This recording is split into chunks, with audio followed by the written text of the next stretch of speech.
بلکہ اگر اب کوئی شخص کسی یوٹیوب کے اوپر یا سوشل میڈیا کے کسی اور پلیٹ فارم کے اوپر پاکستان کے خلاف بات کرتا ہے تو نیچے آپ کمنٹس دیکھ لیں، لوگ اس کو پڑھ جاتے ہیں کہ آپ ملک کے خلاف بات کر رہے ہو. تو پاکستان کے وقار میں اضافہ ہوا ہے، پاکستان کے اتحاد میں اضافہ ہوا ہے، پاکستان کے یقین اور اعتماد میں اور بہت زیادہ اضافہ ہوا ہے.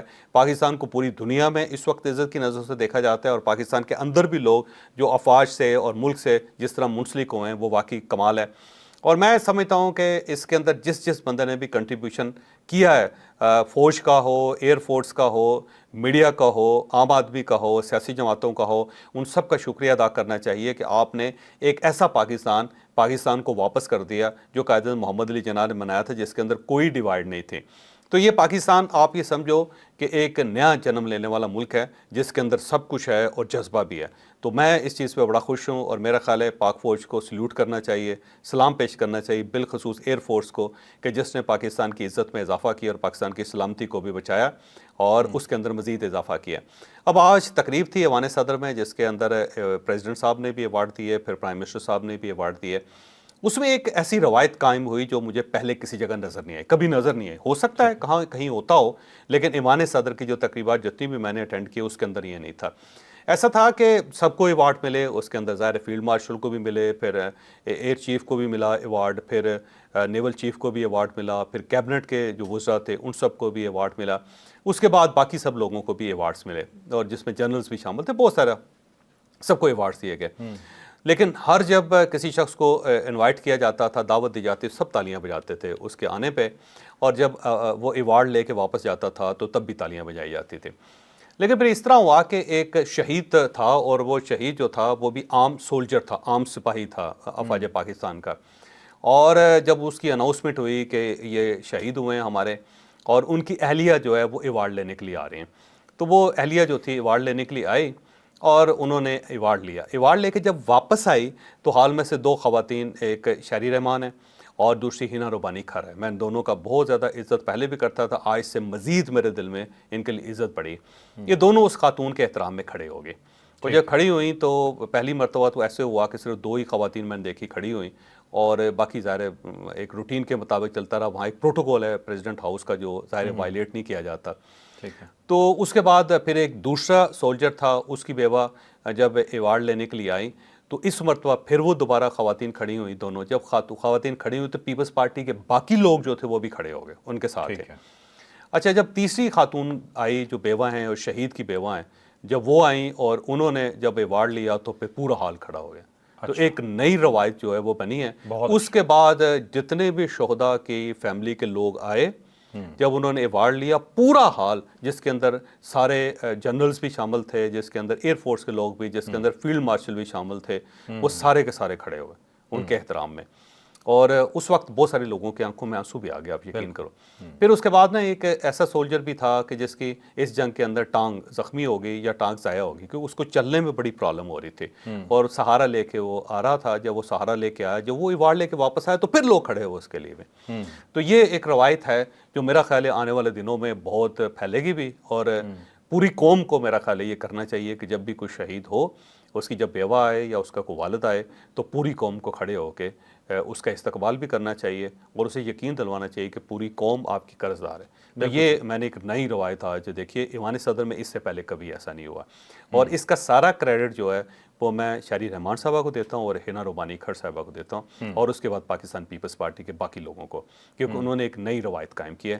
میں اس سے پہلے نہیں دیکھ سکا، ہو سکتا ہے کبھی ایسا ہوا ہو، لیکن 3 کے بعد میں نے دیکھا کہ پورا حال جس کے اندر پھر سارے آرم فورسز کے لوگ بھی سارے کے سارے کھڑے ہوئے، اور پھر کچھ لوگوں نے ان کو سلوٹ بھی کیا.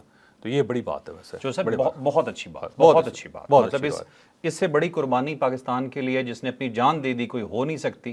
اور میرا خیال ہے پورے پاکستان کے جتنے محکمے ہیں، چاہے سرکاری ہیں چاہے پرائیویٹ ہیں، اگر صرف پتہ چل جائے کہ یہ شہید کی بیوہ ہے، اس کی ماں ہے، اس کا بیٹا ہے، اس کی بیٹی ہے، تو میرا خیال ہے کہ اس سے فیسز تک نہیں لینی چاہیے. میرا خیال ایک اور ہے، میرا خیال یہ ہے کہ ریاست پاکستان کو ان تمام لوگوں کے لیے خصوصی کارڈ جاری کرنا چاہیے. بالکل صحیح. ایک خاص کارڈ ہونا چاہیے، ٹھیک ہے، شہداء کارڈ، کہ جب وہ کارڈ کسی بھی دفتر میں جائے تو لوگوں کو اٹھ کے اس کا استقبال کرنا چاہیے, باہر آ کے ان کو ریسیو کرنا چاہیے, ریسیو کریں, اور ان کے کام میں کوئی رکاوٹ نہیں. یا پھر اس طرح کریں کہ جو شناختی کارڈ ہے نا اس کے اوپر ایک خصوصی اسٹیٹس لکھ دیا جائے اسی شناختی کارڈ کے اوپر, کیونکہ بعض میں پاکستان کے اندر جعل سازی بہت ہوتی ہے نا, کچھ جعلی کارڈ بھی بننے شروع ہو جائیں گے. تو سب سے بہترین طریقہ یہ ہے کہ جو شناختی کارڈ ہے اس کے اندر کوئی ایک سائن ہونا چاہیے کہ سب کو پتہ چل جائے کہ یہ شہید کا والد ہے یا اس کی بہن ہے یا اس کا بیٹا ہے, جو امیڈیٹ فیملی ہے اس کے لیے, بجائے اس کے کہ ساری فیملی جو ہے نا اس کے اندر انوالو ہو جائے. پھر بہت سارے لوگ سارے فراڈ بھی کرنا شروع کر دیں گے. تو اگر ان کی بیوہ ہیں وہ ہے, یا ان کا والد ہے وہ ہے, یا پھر ان کا کوئی بھائی ہے یا بہن ہے جو امیڈیٹ, یا ان کا ان کی بیٹی ہے, تو اس کو کارڈ جاری ہونا چاہیے. اور اس کارڈ کو جس سرکاری دفتر میں جائے یا غیر سرکاری دفتر میں جائے, سب کو اٹھ کے ان کا استقبال بھی کرنا چاہیے اور ان کا کام بھی ہونا چاہیے بغیر کسی رکاوٹ کے. اور کچھ رعایتیں بھی ان کو ہونی چاہیے جو کسی کے لیے بھی نہ ہو, ایکسیپشنل ہونی چاہیے. بالکل صحیح. تو یہ کیونکہ یہ قوم ان کی قرضدار ہے, انہوں نے جان دی ہے ملک کے لیے, ہم سب نے باتیں کی ہیں, انہوں نے جان دی ہے. اس سے بڑی تو قربانی میرا خیال یہ ہے کہ آرمی چیف کو, فیلڈ مارشل صاحب سے میری درخواست ہے کہ وہ اسے انیشیٹو لیں, ایک خصوصی کارڈ جاری کروائیں جس کی نقل نہ تیار ہو سکے, یا پھر شناختی کارڈ کے اندر انہیں چاہیے کہ کوئی خاص ایک سائن رکھیں جس سے پتہ چلے کہ بندہ ہمارے لیے بڑا اسپیشل ہے, اور پھر اسے پورا فل سپورٹ دی جائے, اور پھر میرا خیال ہے پھر جا کے قرض ادا ہو سکے گا, ویسے نہیں. بالکل صحیح, بالکل صحیح. ناظرین, چوہدری صاحب بڑے کمپوز رہتے ہیں. آج پہلی دفعہ میں نے دیکھا یہ بات کرتے ہوئے, جب وہ شہداء کے متعلق بتا رہے تھے تو میں نے چوہدری صاحب کی آنکھوں میں آنسو دیکھے ہیں. شاید ابھی بھی وہ تسلیم نہ کریں, لیکن کچھ ریڑے گئے, ایک عرصے سے ساتھ ہوں تو میں جانتا ہوں کہ وہ کیسے کمپوزڈ ہوتے ہیں. لیکن آج ان کا کمپوزر بھی اس کے اوپر نہیں رہا, جب اپنے شہیدوں کے متعلق اپنی آنکھوں سے وہ عزت اور وہ سب کچھ دیکھ کے آئے. عزت وہ ہوتی ہے جو بہت دل سے ہو. یہ تو مثال چوہدری صاحب نے بہت بڑی دے دی نا. اب میں جو آپ کو بتانے لگا ہوں وہ اس لیول کی نہیں ہے, لیکن ایک عام پاکستانی کی ہے جو اپنا کوئی حصہ ڈال سکتا ہے, اپنے دل سے ڈال سکتا ہے. پچھلے دنوں اسلام آباد, جگہ نہیں بتاؤں گا, ایک جگہ پہ مجھے ایک گاڑی بڑی مشکل سے پارکنگ ملی گاڑی کی, اور میں تقریباً کوئی آدھے پونے گھنٹے سے وہاں پہ خوار ہو رہا تھا, مجھے کہیں پہ جانا تھا اور گاڑی وہاں پارک کرنے کی جگہ نہیں تھی. بڑی ہارڈلی جب وہ ڈسکور ہوئی ایک جگہ گاڑی نکلی, میں نے فوراً لگا لی. تو ابھی میں گاڑی میں ہی بیٹھا ہوا تھا کہ ویلے پارکنگ والا لڑکا آیا, اس نے کہا کہ سر وہ آپ نے گاڑی نکالنی ہے. گاڑی بھی سٹارٹ ہی تھی تو اسے لگا شاید یہ نکالنے لگے, آلدو کہ میں ابھی آیا تھا. تو ایک پیچھے میں نے دیکھا ہے گاڑی آ کے کھڑی ہو گئی ہے, تو وہ کہتے ہیں یہ صاحب پوچھ رہے ہیں کہ اگر آپ نے جانا ہے تو یہ لگا لیں. میں کہا نہیں یار مجھے ابھی نہیں جانا, میں ابھی یہاں رکوں گا, مجھے کچھ کام ہے. میں یہ کرتے ہوئے باہر نکلا ہوں. میں نے پیچھے جب گاڑی کے اندر دیکھا, نظر پڑی, تو وہ AVM اورنگزیب تھے. یہ AVM اورنگزیب وہی جن کے بارے میں مطلب میں کیا کہوں, پورا پاکستان ہی جانتا ہے, اور پورا بلکہ انڈیا ہم سے زیادہ جانتا ہے انہیں, ٹھیک ہے, کہ انہوں نے کیا اشر کیا تھا. تو جب میں نے دیکھا وہ گاڑی میں بیٹھے ہیں نا, تو میں نے ویلے والے کو بلایا. مجھے مناسب نہیں لگا جس پوزیشن میں وہ تھے کہ میں ان سے جا کے بات کروں. میں نے کہا AVM صاحب کو جا کے صرف اتنا کہہ دیں کہ سامنے جو شخص کھڑا ہے نا وہ بڑا خوار ہو کے اسے یہ جگہ ملی تھی, لیکن جب اس نے آپ کو دیکھا ہے نا تو وہ اپنی جگہ آپ کے لیے چھوڑ کے جا رہا ہے. میں نے وہیں سے گاڑی نکالی, ان کی گاڑی وہاں پارک کروائی, اور میں چپ کر کے چلا گیا. انہیں شاید اس چیز کا معلوم بھی نہ ہو, لیکن یہ وہ عزت ہے جو انہوں نے خود کمائی ہے, جو ہمارے فوجیوں نے, ہماری ایئر فورس نے, ہماری آرمی نے کمائی ہے ہماری پروٹیکشن کر کے. تو عزت وہ ہوتی ہے جو صرف دل سے ہو. اچھا, اسی میں ایک اور واقعہ میں بتاتا ہوں کہ یہ جو اس وقت تقریب ہو رہی تھی جو پریزیڈنٹ ہاؤس میں, وہاں پہ ایک آفیسر آئے ایئر فورس کے. جب وہ آئے تو پرائم منسٹر صاحب نے ان کا زیادہ بہتر طریقے سے استقبال کیا, جو ظاہر اسپیشل جس کو کہتے ہیں, پراپر جو فیلنگ آتی ہے, اور ان سے بات بھی کی, اور پھر ان کا رخ حال کی طرف موڑ کے کہا کہ یہ وہ ہیں جنہوں نے S-400 تباہ کیا تھا. اچھا, پورے حال نے جو تالیاں بجائی ان کے لیے. ٹھیک ہے. یہ تو میرے خیال چوہدری صاحب ایک انپریسیڈنٹڈ ہے. ہم نے نہ 65 کی جنگ دیکھی, نہ 71 کی دیکھی, ہاں 2025 کی دیکھی, اور 2025 کی جیتتی ہوئی جنگ ہم نے دیکھی. اچھا, اب چلتے ہیں جی نیکسٹ ٹاپک پہ. بہت ہی امپورٹنٹ ٹاپک ہے چوہدری صاحب. میں تو ہنس کے پاگل ہو گیا جب میں نے یہ دیکھا. امریکہ نے ایک اور دھمکی لگا دی ہے جی انڈیا کو. انہوں نے کہا ہے کہ ہمارے مذاکرات ہونے جا رہے ہیں رشیا سے, اگر وہ مذاکرات ناکام ہو گئے تو ہم آپ پہ پابندیاں لگا دیں گے. اچھا, آپ کی یہ کیا بدتمیزی ہے جی, ٹیرف آپ کا بڑھا دیں گے, کیونکہ دعا کریں کہ جو رشیا اور امریکہ کے جو مذاکرات ہیں وہ کامیاب ہو جائیں. اس میں نا وہ ایک آدمی بت پرست تھا, وہ بت کی پوجا کرتا تھا.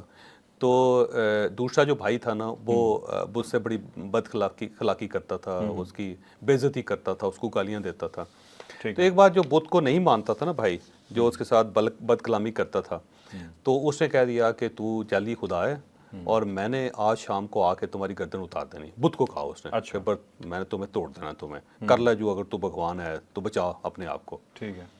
تو وہ جو بت تھا نا, وہ اب دوسرے بھائی کے خواب میں آیا, اور اس بھائی کے خواب میں آیا جو اس کو مانتا ہے. ٹھیک ہے. ٹھیک ہے. تو بت نے اسے کہا کہ سن بات سن, تیرا جو بھائی ہے نا وہ میری گردن توڑنے لگا آج, اور اگر اس نے میری گردن توڑی تو تمہیں میں فنا کر دوں گا, تمہیں نہیں میں چھوڑوں گا. تو اس نے بت سے کہا کہ حضور بھگوان, میں تو آپ کو مانتا ہوں, اگر آپ نے نقصان پہنچانا ہے تو اس کو پہنچائیں جو آپ کو نہیں مانتا, مجھے کیوں نقصان پہنچائیں گے, میں تو آپ کا بھگت ہوں, میں تو آپ کی پوجا کرنے والا ہوں.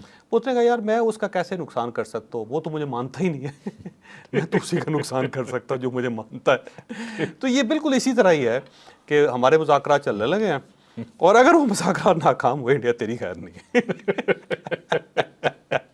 سب کامیڈی ہے یا نہیں؟ یہ ایسے بڑی دلچسپ قسم کی بات ہے مودی کے ساتھ جو ہو رہا ہے. مودی کے سارے, کیونکہ اس کی وجہ یہ ہے کہ پھر بینیفیشری ہوگا نا انڈیا. اس کا مطلب یہ ہے کہ تیل لیتے رہیں گے, اور اس میں ایک اور ٹوسٹ بھی یہ ہے کہ مذاکرات جو ہے نا میرا خیال ہے انڈیا کے اوپر ہی ہو رہے ہیں کہ آپ انڈیا کو تیل دینا بند کرو اور انسان کے بچے بنو, انڈیا کا بھی بیڑا غرق ہوگا, تمہارا بھی ہوگا. جوزف رشیا پوری دنیا کو تیل بیچتا ہے, نام صرف انڈیا کا لیتے ہیں. وہ اس کی وجہ یہ ہے کہ انڈیا جو ہے نا وہاں پہ ریفائنریز ہیں, انڈیا وہ آئل ریفائن کر کے بیچتا ہے, اور دنیا کی سب سے بڑی آئل ریفائنری جو ہے نا وہ گجرات میں لگی ہوئی ہے. تو مکیش امبانی صاحب, ریلائنس گروپ, تو وہ ظاہر ہے وہ کہتے ہیں کہ گردن میں نے تمہاری توڑنی ہے اگر اس نے مجھے کچھ کیا تو. جوزف کچھ بھی ہو جائے نا, امریکہ انڈیا کو لے ہی آتا ہے. مجھے چھوٹا سا لطیفہ یاد آ گیا, ٹھیک آپ کو بتاتا ہوں, کیمرے پہ نہیں بتا رہا میں. چلے بعد میں. ہوتا یہ جی کہ خرگوش ہے, اور بادشاہ سلامت جو ہے ان کا ملازم ہے وہ, لیکن بادشاہ سلامت کو وہ خرگوش بالکل پسند نہیں ہے. ٹھیک ہے. وہ کچھ بھی کرتا ہے نا اس بیچارے کو پھینٹا لگتا رہتا ہے. وہ بیچارہ جب بھی کچھ کام کر کے اچھا کام کر کے سامنے لائے گا تو رکھ کے چپیڑ مارے گا اسے, اگر ٹوپی کیوں نہیں پہنی تو نے. ٹھیک ہے. وہ بیچارہ ٹوپی پہن کے آئے گا تو بیچارہ ادھر دیکھے گا, یا اس نے اتاری پھر رکھ کے مارے گا ٹوپی کیوں نہیں پہنی. تو اس کا ایک اور وزیر اسے مشورہ دیتا ہے, کہتا ہے یار برا لگتا ہے تو ایک ہی چیز پہ اسے بار بار ماری جا رہا ہے, کچھ ایسے کر کے کچھ لاجک پیدا کر لیا کر. کہتا مثلاً یہ کہ اسے سموسے لینے بھیج, اور اس سے کہے کہ سموسے لے کے آ. اب یہ لے کے آئے گا تو اس سے پوچھنا میٹھی چٹنی ہے, تو آگے سے وہ کہے گا نہیں ہے, یا مطلب وہ جو کہے گا ہے تو کہنا دوسری کہاں ہے چٹنی وائٹ والی. تو جون سے بھی نہیں ہو رکھ کے تھپڑ مار دینا, لاجک سے مارا کرو, بلا وجہ نہیں. برا لگتا ہے اسے, ایسے ہی تم مارتے رہتے ہو. تو اب یہ خرگوش سن رہا ہوتا ہے. خرگوش کہتا ہے اچھا میں بتاتا ہوں.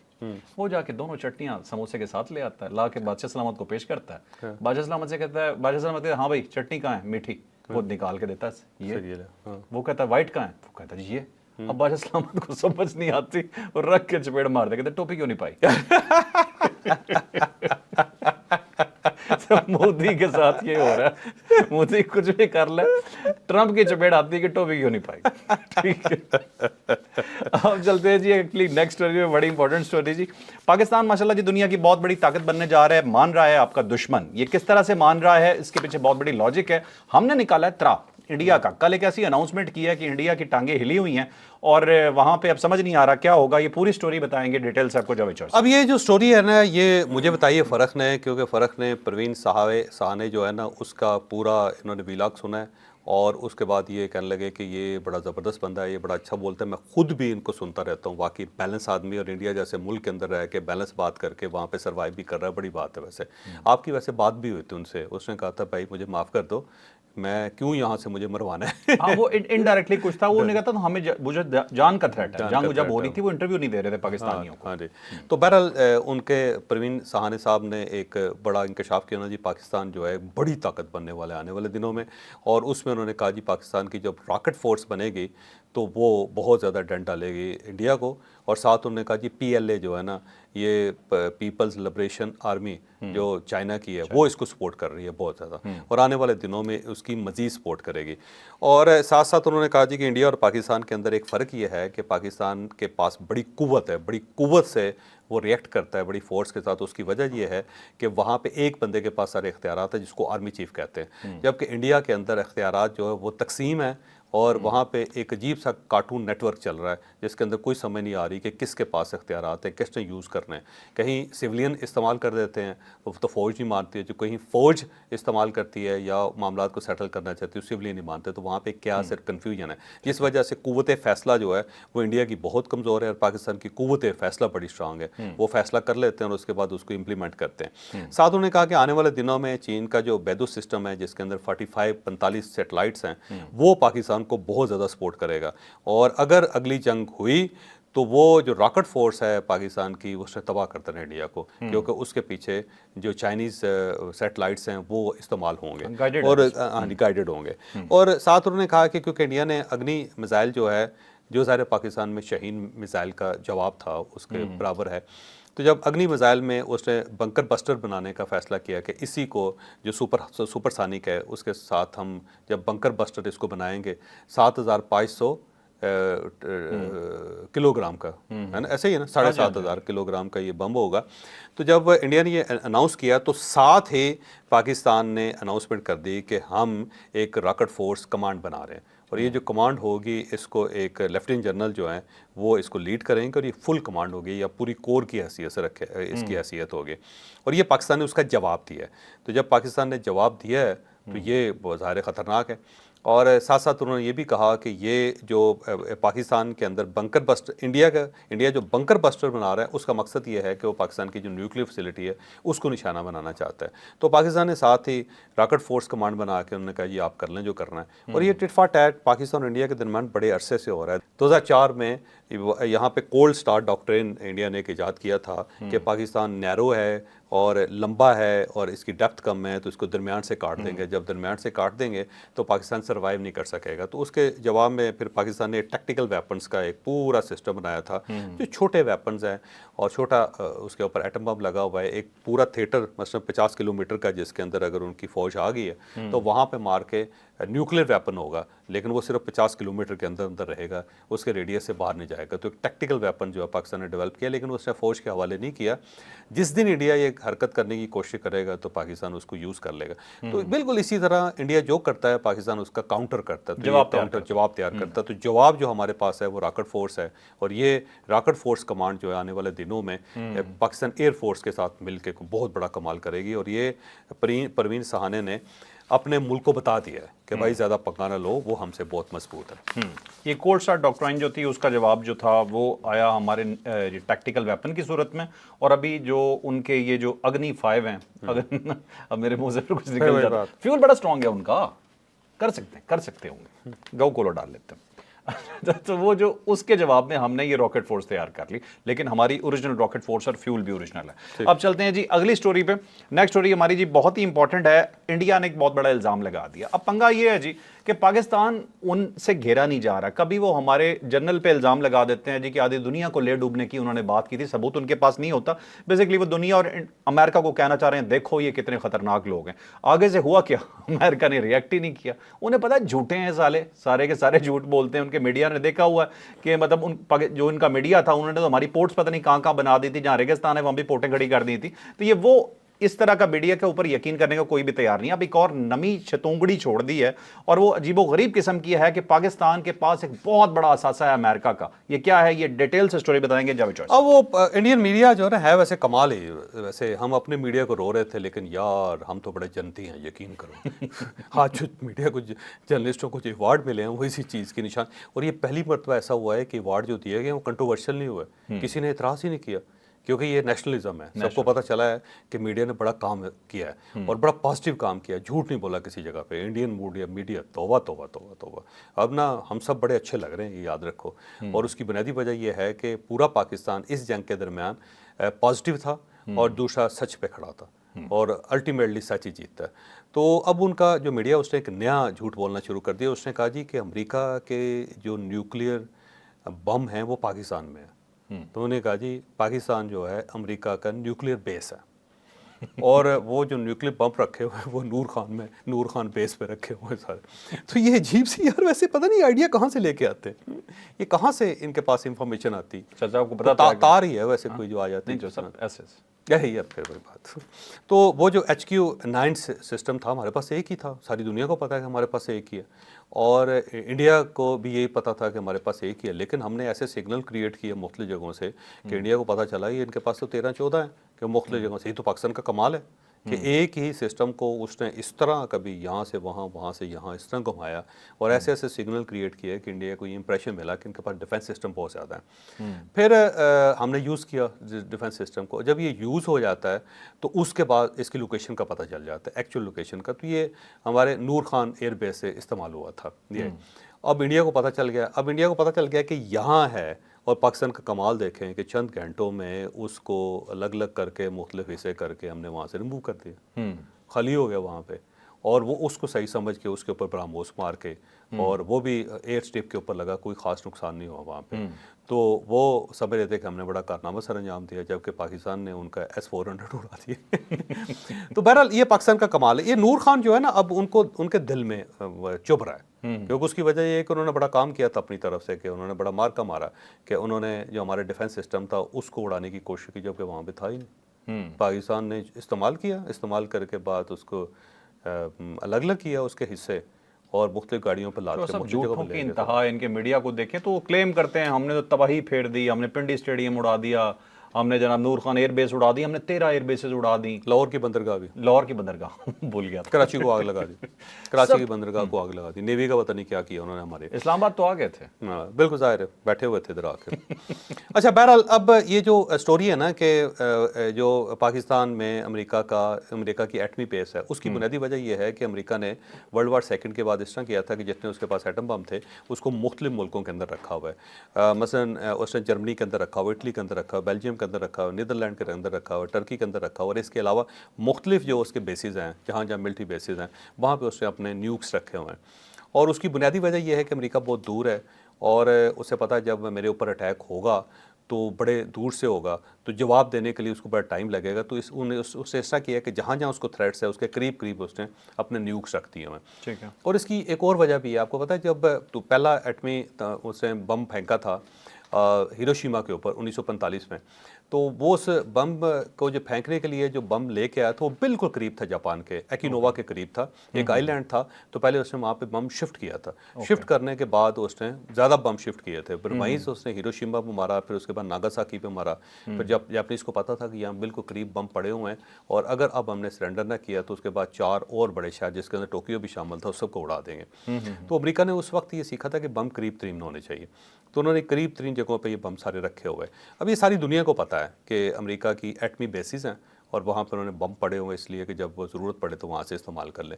تو انہوں نے اب اس بیس پہ کہا ہے کہ صرف یہ جرمنی، اٹلی، بیلجیم، نیدرلینڈ، ترکی میں نہیں ہے، پاکستان میں بھی ہے. تو پاکستان کو اس فہرست میں انہوں نے شامل کر لیا، جبکہ ایسا ایشو نہیں ہے. اور ظاہر ہے پاکستان ایک انڈیپینڈنٹ کنٹری ہے، پاکستان کے پاس اپنے بم ہے، تو اسے امریکہ کے بم رکھنے کی کیا ضرورت ہے.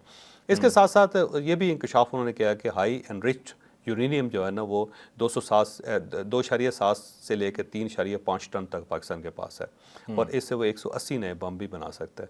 تو یورینیم پاکستان کے اندر اپنی نکلتی ہے، اپنے یورینیم کو بغل چور ایک جگہ کا نام ہے جہاں سے ہم نے یورینیم لیے تھے، تو پاکستان کی اپنی ہے، وہ جتنی بھی ہوگی ہم استعمال کریں گے. یہ انڈینز تعریف کر رہے ہیں کہ پاکستان کے پاس جو یورینیم ہے، جو پاکستان کا جو بم ہے بہت اسٹرانگ ہے، ہائیلی انرچڈ یورینیم پاکستان کے پاس ہے. انرچڈ ہے. اچھا اس کے علاوہ جو ہے نا جو بموں کی جو ہے تعداد وہ بھی بتا دو، پاکستان کے پاس 170 ہیں. یہ نا سپری کی رپورٹ ہے، سپری ایک ادارہ ہے جس کے اندر یہ اسٹاک ہوم میں ہے ادارہ، تو اس کی ایک رپورٹ ہے جس کے مطابق پاکستان کے پاس 170 ہیں، انڈیا کے پاس 180 ہیں، 165 سے لے 180 ہیں، یو کے پاس 225 ہیں، فرانس کے پاس 290 ہیں، چین کے پاس 600 ہیں، اسرائیل کے پاس 90 ہیں. اسرائیل ابھی نیوکلیر پاور نہیں بنا، لیکن اس کے باوجود سب کو پتہ ہے کہ اس کے پاس بم ہیں. نارتھ کوریا جو اس نے اپنے آپ کو نیوکلیر پاور ڈکلیئر نہیں کیا، لیکن اس کے پاس 50 بم ہے. اور اس کے بعد USA اور رشیا کو اگر دیکھا جائے تو دونوں کے پاس 5,000 سے لے کے 6,000 بم ہیں، بہت زیادہ تعداد میں ان کے پاس ہے. تو یہ ہے، اور یہ جو انڈیا کا یہ بکواس ہے میرا خیال ہے بالکل ہی ہے، عجیب و غریب سا ہے کہ اب وہ کیونکہ پاکستان کو بدنام کرنا چاہتے ہیں جی، کہ کیونکہ یہاں پہ ایٹمی بیس ہے امریکہ کی، تو اس لیے امریکہ پاکستان کے بڑا قریب ہے. بھائی اگر ایٹمی بیس تھی تو جو بائیڈن کے دور میں بھی تھی، وہ تو بالکل پہاڑ پہ چڑھا ہوا تھا، اس نے تو پاکستان کے وزیر اعظم کو کبھی فون ہی نہیں کیا، کال تک نہیں کی تھی اس نے. اسی وجہ سے عمران خان صاحب کے دور میں وہ بڑا فساد ہوا جی کہ کال ہی نہیں اس نے کی وغیرہ وغیرہ. تو ایویں ہی ہے, بکواس ہی ہے کہ وہ پاکستان کے اپنے بم ہیں, اس کو امریکہ کی کیا ضرورت؟ امریکہ کی مدد بھائی اس صورت میں انہیں پتہ کیا چور صاحب, انہیں ہے جی کہ ایران کو بتا دیں, ٹھیک ہے, تاکہ ایران کے مخالف ہو جائے, ایران پاکستان کے مخالف ہو جائے. وہ انہوں نے جی بیس بنائی ہوئی ہے یہاں پہ, جیسے پہلے نہیں ہوا تھا کہ پاکستان ایئر بیسز دے رہا ہے ایران کے خلاف, وہ والا پروپیگنڈا.